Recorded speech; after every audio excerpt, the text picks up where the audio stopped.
আওয়ালাম তুমিন, তুমি নবী মানুষ, কি প্রশ্ন করলে? তোমার বিশ্বাস হয় না? আওয়ালাম তুমিন, বিশ্বাস হয় না? তুমি তো নবী, জানো নবী নও, তুমি খলিল, তোমার বিশ্বাস হয় না? এটা কেমন প্রশ্ন? সাইয়েদনা ইব্রাহিম বললেন, বালা, বিশ্বাস হয়, ওয়ালাকিন লিয়াতমাইন্না কলবি, কিন্তু দেখলে ভালো লাগবে। আল্লাহ কেমন করে মৃতরে জীবিত করো তুমি দেখাও। আল্লাহ বললেন, 4টা পাখিরে টুকরা টুকরা করো, জবাই করো, টুকরা টুকরা করো, পায়ের সাথে মাথা মিশাও, মাথার সাথে কলিজা মিশাও, টুকরা টুকরা করে ওই পাহাড়ের মধ্যে ছিটিয়ে দিয়ে আস। এরপরে এই পাশে এসে সুম্মা দুউহুন্না ইয়াতিনাকা সায়া, আমার নামে পাখিগুলোরে ডাক দাও। উনি এই পাশে এসে আল্লাহর নামে টুকরো টুকরো করে ছিটিয়ে দিয়ে আসা পাখিগুলোর ডাক দিতে দেরি মুহূর্তে পায়ের সাথে মাথা, মাথার সাথে বডি লাগে জীবিত হয়ে পাখিগুলো দৌড়ে সাইয়েদনা ইব্রাহিমের কাছে চলে এসেছে। আল্লাহ তাআলা একজন প্রসিদ্ধ নবীর ব্যাপারে কিছু তথ্য দিয়েছেন, এই তথ্যগুলো আজকে আমরা শুনবো ইনশাআল্লাহ। পড়েন।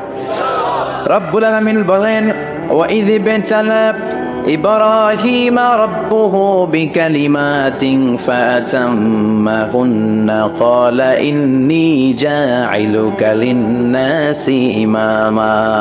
সুবহানাল্লাহ। পড়েন। যেই নবীর ব্যাপারে আল্লাহ তথ্য দিলেন, ওই নবীর নাম ইব্রাহিম আলাইহিস সালাম। সবাই বলেন কি নাম? চিল্লায় বলেন কি নাম? আল্লাহ বলেন, নবী স্মরণ করুন সেই সময়ের কথা যখন আমি আমার খলিল ইব্রাহিমকে অনেকগুলো বিষয়ে পরীক্ষা করেছিলাম, আর আমার খলিল ইব্রাহিম প্রতিটা পরীক্ষায় গোল্ডেন এ প্লাস পেয়েছে। প্রতিটা পরীক্ষায় সফলতার সাথে আমার ইব্রাহিম উত্তীর্ণ হয়েছে। আর ফলাফল স্বরূপ আমি বলেছি, ইন্নী জাইলুকা লিন-নাসি ইমামা। ইব্রাহিম, এতগুলো কঠিন পরীক্ষা নিলাম, একটাও ফেল মারলাম না, সবগুলায় পাস, যাও। এর বদৌলতে তোমার আমি গোটা বিশ্বের মানুষদের ইমাম বানায় দিলাম। ইমাম মানে নেতা। ইমাম মানে কি? নেতা। নেতা হওয়া এত সহজ না। আগুনে পুড়িয়ে পুড়িয়ে যেমনি খাঁটি সোনা বানানো হয়, তেমনি কষ্টি পাথর দিয়ে যাচাই করে করে, পরীক্ষা করে করে আল্লাহ তাআলা সাইয়েদনা ইব্রাহিমকে এই মর্যাদার আসনে বসিয়েছেন। আল্লাহ বলে, অনেকগুলো পরীক্ষা আমি নিয়েছি সাইয়েদনা ইব্রাহিমকে। আল্লাহ যারে পছন্দ করে বেশি, তার জীবনে পরীক্ষাও। বিশ্বনবী বলেন, আশাদ্দুন নাসি বালাআন আল আম্বিয়া। এই দুনিয়ার বুকে সবচাইতে বেশি পরীক্ষা নেয় আল্লাহ নবীদের। সুম্মাল আমসাল ফাল আমসাল, তারপরে সিদ্দিকিনদের, তারপরে শুহাদাদের, তারপরে সালিহিনদের। ইবতালার রাজুলু আলা হাসাবি দীনিহি, যেই ব্যক্তির দিনদারি বেশি তার জীবনে পরীক্ষাও। বিশ্বনবীর আল্লাহ সান্ত্বনা দিচ্ছেন, নবী, ওরা আপনারে গণক বলে, ওরা আপনারে জাদুকর বলে, ওরা আপনারে কবি বলে, ওরা আপনারে পাগল বলে, কিন্তু আপনি হতাশ হবেন না। একটার পর একটা পরীক্ষা আপনার উপর চেপে বসেছে, এগুলো দেখে ভয় পাওয়ার কোনো কারণ নাই, কারণ মুমিন ভয় পায় না। চিল্লায় এখন ঠিক কিনা? ও নবী, আপনি বিচলিত হবেন না, হতাশ হবেন না। আপনার আগে যেই নবীরা ছিল তাদের জীবনেও পরীক্ষা ছিল কি ছিল না? আমি আমার খলিল ইব্রাহিমকে অনেকগুলো পরীক্ষা নিয়েছি, প্রতিটা পরীক্ষায় সাইয়েদনা ইব্রাহিম পাশ করেছে। বিশ্বনবীকে আল্লাহ সান্ত্বনা দিচ্ছেন। সুবহানাল্লাহ। পড়েন। বিশ্বনবী হতাশ হবেন না। ডোন্ট বি স্যাড, লা তাহজান, নেভার লুজ হোপ। ও নবী, আশা হারাবেন না। আপনার উপর যেমন পরীক্ষা আছে, সাইয়েদনা ইব্রাহিমের উপরও পরীক্ষা ছিল। সবার উপর আমি পরীক্ষা নেই। আপনারে ওরা কবি বলে গালি দেয়, গণক বলে গালি দেয়, জাদুকর বলে গালি দেয়, পাগল বলে গালি দেয়। যুগের ব্যবধানে এই গালিগুলো আছে, কিন্তু নামগুলো চেঞ্জ হয়েছে। চিল্লা এখন ঠিক কিনা? এখন আমাদেরকে কবি বলে না, গণক বলে না, পাগল বলে না, এখন আমাদেরকে বলে কাঠ মোল্লা, এখন বলে রাজাকার, এখন কয় যুদ্ধাপরাধী। গালি আছে না নাই? গালির ভার্সন চেঞ্জ হয়, ট্যাগ লাগানোর সিস্টেম চেঞ্জ হয়, কিন্তু ট্যাগ আসরা নেই। আল্লাহ নবীর সান্ত্বনা দিয়ে বলে, নবী ভয় পাবেন না, চিন্তিত হবেন না। আপনার যেমনি পরীক্ষা আমি নিচ্ছি, সাইয়েদনা ইব্রাহিমের আমি পরীক্ষা নিয়েছি। আর প্রতিটা পরীক্ষায় আমার Ibrahim Khalil golden A plus, first class first, global award পেয়েছে। আর এর ফলাফল হিসেবে আমি ইব্রাহিমকে বলেছি, ইব্রাহিম তোমার আমি নেতা বানিয়ে দিলাম। আল্লাহ put সাইয়েদনা Ibrahim in some test, in some test. Everyone has to face test. প্রত্যেককেই টেস্ট এন্ড ট্রায়াল, পরীক্ষার সম্মুখীন হতে হয়। And সাইয়েদনা Ibrahim successfully overcome all the tests. Allah said, Ibrahim, I'm gonna make you the leader. সুবহানাল্লাহ। পড়েন।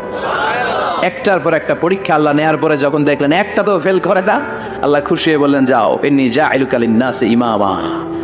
ইব্রাহিম, আমি মুত্তাকিনদের জন্য, গোটা বিশ্বের মানুষদের জন্য তোমার ইমাম বানায় দিলাম। কত পরীক্ষা যে উনি ওনার জীবনে দিয়েছেন, কত কঠিন রাস্তা যে তিনি পাড়ি দিয়েছেন তার কোনো শেষ নাই। সর্বপ্রথম পরীক্ষা ছিল ইলকাউহু ফিন্নার, অগ্নি পরীক্ষা। কি পরীক্ষা? নমরুদ বলল, ইব্রাহিম ঈমান ছেড়ে দাও, তাহলে জানে বেঁচে যাবা, নাইলে আগুনে ফেলবো। সাইয়েদনা ইব্রাহিমের এক কথা, জীবন যাবে কিন্তু ঈমান যাবে।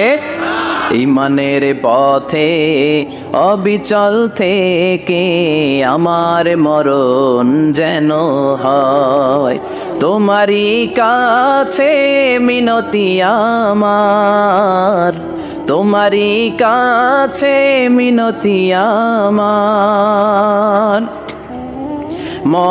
মহিম দয়াময়, ঈমানের পথে অবিচল থেকে আমার মরণ যেন হয়। পড়ে না আমিন? আরো জোরে পড়ে না আমিন? নমরুদ বলে, ঈমান ছেড়ে দাও, তা না হলে আগুনে ফেলবো। সাইয়েদনা ইব্রাহিম বলে, জীবন যাবে কিন্তু ঈমান যাবে। তার মানে আগুনের পরীক্ষায় পাস। চিল্লায় বলেন, আগুনের পরীক্ষায়। পরীক্ষা নাম্বার 2, একটার পর একটা পরীক্ষা দিতে আল্লাহ শুরু করলেন। আল্লাহ বললেন, ইব্রাহিম যাও, কলিজার টুকরা সন্তানকে আর হাজারকে, আমরা ওনারা ডাকি বিবি হাজরা, আমরা কি ডাকি বাংলাদেশে? আসলে নাম কি? হাজার। যাও, তোমার স্ত্রী হাজারকে আর ইব্রাহিমকে মক্কার ধুধু প্রান্তরে ফেলে দিয়ে আস। ওখানে মানুষ নাই, প্রাণী নাই, জনমানব শূন্য, দেখি আমার কদ্দুর ভালোবাসো। বলতে দেরি, টু শব্দ নাই, মরুভূমিতে ফেলে দিয়ে আসলেন। তার মানে পরীক্ষা নাম্বার 2তেও কথা বলেন, 2তেও। পরীক্ষা নাম্বার 3, আল্লাহ বললেন, ইব্রাহিম দেখি তোমার হৃদয়ে আমার জায়গা কতটুকু, যাও কলিজার টুকরা সন্তান ইসমাইলের গলার মধ্যে তলোয়ার লাগাও। সাইয়েদনা ইব্রাহিম বিয়ে করার পর থেকে আল্লাহর কাছে চাইতে চাইতে শেষ, মাগা সন্তান হয় না। ওনার প্রথম সন্তানটা হয়েছিল সাইয়েদনা ইসমাইল যখন জন্মগ্রহণ করেছে, ইব্রাহিমের বয়স ছিল 86 বছর। আল্লাহ সুবহানাল্লাহ কইতে মনে চায় না? এই এলাকায় আসেনি 86 বছর বয়সে সন্তান হয়েছে? হ্যাঁ, এরকম শক্তিশালী পুরুষ কেউ আছে? 86 বছর বয়সে তো হাঁটতেই পারে না। কথা কও। সাইয়েদনা ইসমাইলকে যখন আল্লাহ তাআলা সাইয়েদনা ইব্রাহিমকে উপহার দিয়েছেন, তখন সাইয়েদনা ইব্রাহিমের বয়স, চিল্লায় বলেন কত? 86 বছর বয়সে যে কলিজার টুকরা সন্তানটাকে হাতে পেলেন, চাঁদের মতো সুন্দর ছেলে। আল্লাহ বলেন, দেখি আমার হৃদয়ে তোমার জায়গা কতটুকু, ইসমাইলরে জবাই করো। বলতে দেরি, ছুরি লাগাতে দেরি হয় না। তার মানে এই পরীক্ষায়ও পাস। একটার পর একটা আল্লাহ পরীক্ষা নিয়েছেন, একটার পর একটা পরীক্ষা। আগুনের পরীক্ষায় পাস, ফ্যামিলি বিসর্জন দাও, পাস। কলিজার টুকরা সন্তানের গলায় ছড়ি লাগাও, পাস। এবার আল্লাহ বললেন, এরপর তোমার বড় দায়িত্ব দিব, তোমাকে হজ প্রোগ্রামের এমডি বানাই দিলাম। আল্লাহ, ম্যানেজিং ডাইরেক্টর অফ হজ। সুবহানাল্লাহ কইবেন না? আল্লাহ বললেন, ইব্রাহিম বিশাল বড় কাফেলা বানাও, হজের আঞ্জাম দাও। সাইয়েদনা ইব্রাহিম বললেন, আল্লাহ দুদুমরু প্রান্তর, জনমানব শূন্য, মানুষ নাই, পাখি নাই, কেউ নাই, কিভাবে আমি হজের আঞ্জাম দেব? আল্লাহ বললেন, ইব্রাহিম হজ প্রোগ্রামের ম্যানেজারগিরি করতে চাইলে 3টা পেশা তোমাকে বেছে নিতে হবে। কয়টা? এই 3টা পেশা এর সমন্বয়ে তুমি হজের প্রোগ্রামের আঞ্জাম দিতে পারবে। পেশা নাম্বার 1, তোমার রাজমিস্ত্রির কাজ করতে হবে। পেশা নাম্বার 2, তোমার ঝাড়ুদারগিরির কাজ করতে হবে। পেশা নাম্বার 3, তোমার মুয়াজ্জিনগিরি করতে হবে। সুবহানাল্লাহ কইবেন না? وَإِذْ يَرْفَعُ إِبْرَاهِيمُ الْقَوَاعِدَ مِنَ الْبَيْتِ وَإِسْمَاعِيلُ رَبَّنَا تَقَبَّلْ مِنَّا إِنَّكَ أَنْتَ السَّمِيعُ الْعَلِيمُ। সাইয়েদনা ইব্রাহিম আর কলিজার টুকরা সন্তান ইসমাইলকে নিয়ে রাজমিস্ত্রির কাজ শুরু করে দিলেন। আল্লাহু আকবার। কাবা ঘর ভেঙে চুরমার, বাপ বেটা মিলে রাজমিস্ত্রির কাজ, পাথর কেটে কেটে বাপ বেটা মিলে কাবা ঘর বানায়। পেশা নাম্বার 1 শেষ। পেশা নাম্বার 2 ঝাড়ুদারগিরি। পেশা নাম্বার 2 কি? আল্লাহ বললেন, তাহহিরা বাইতিয়া লিত-তাইফিনা ওয়াল আকিফিনা ওয়ার রুকআইস সুজুদ।